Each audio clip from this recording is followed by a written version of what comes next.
a former ExxonMobil employee is behind bars after being accused of taking illegal photos of his female co-workers.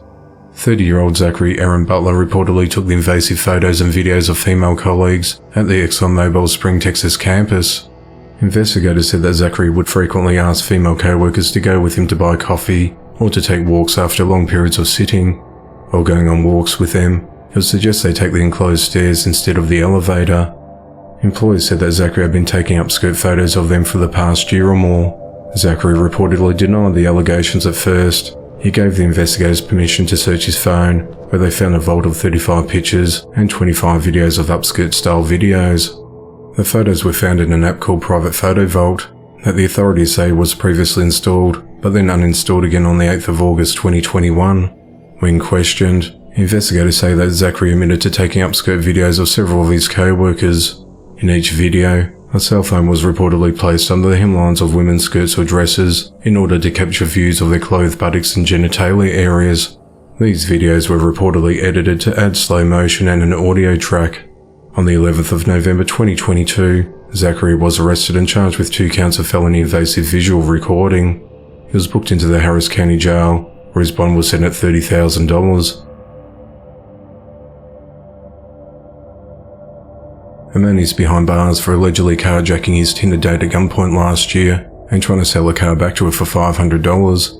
25-year-old Elijah Darius Scott of Memphis, Tennessee, was arrested on the 15th of November and booked into the Shelby County Jail after being charged with carjacking, aggravated robbery, and employment of a firearm during a dangerous felony. The victim agreed to meet the man she only knew as Darius on Madrid Avenue in Binghamton. He entered the passenger side of a vehicle, put a gun to her side and demanded her phone and money.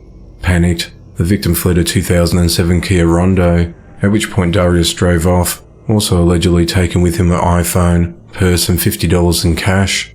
After reporting the incident to police, the victim said Darius texted her and offered to sell a car back to her for $500.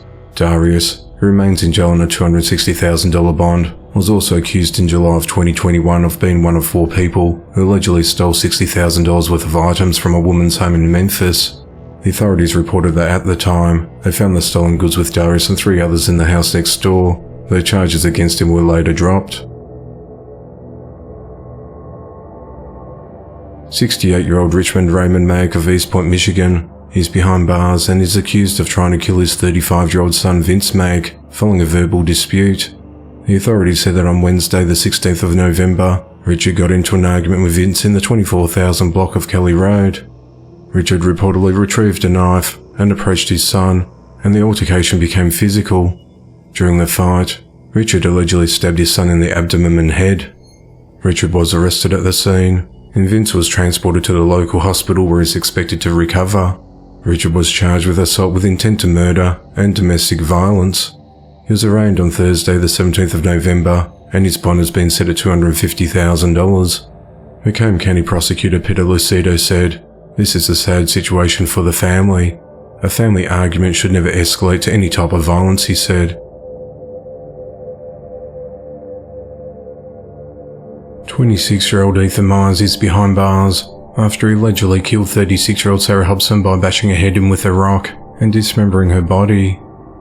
At around 4 p.m. on Sunday the 13th of November, the authorities responded to a welfare check request on Sarah's home, located at County Road 3625 in Joaquin, Texas.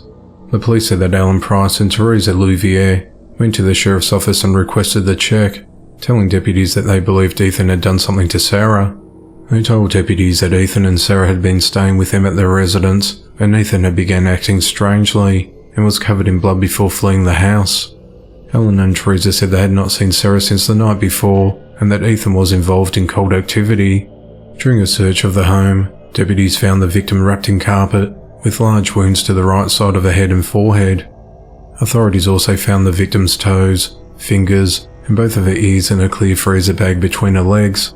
Ethan's mother was interviewed and told police that her son often hears voices. She also said that he was hiding in the woods because he didn't want to go to jail. Ethan allegedly told his mother that Sarah wanted to be sacrificed. The bedroom had reportedly been freshly painted, and there was a razor knife, several wrenches, paintbrushes, towels, wash rags, and other supplies indicative of trying to conceal evidence. Investigators also noted seeing paint on the leg of Ellen's pants. Investigators used a forensic spray solution on the freshly painted wall and discovered blood splatter. A search of Ethan's vehicle turned up a shovel, several plastic bags, a gallon of gasoline, a hammer, and a large rock stuffed into a trash bag. Investigators said that the tip of the large rock matched the head wounds Sarah sustained. Ethan was arrested on Sunday the 13th of November and has been charged with evading arrest and murder. Ellen and Teresa were also arrested and have been charged with tampering with physical evidence. Ethan is held at the Shelby County Jail on a $1.25 million bond, whereas Ellen and Teresa are each held on a $250,000 bond. The investigation into the matter continues.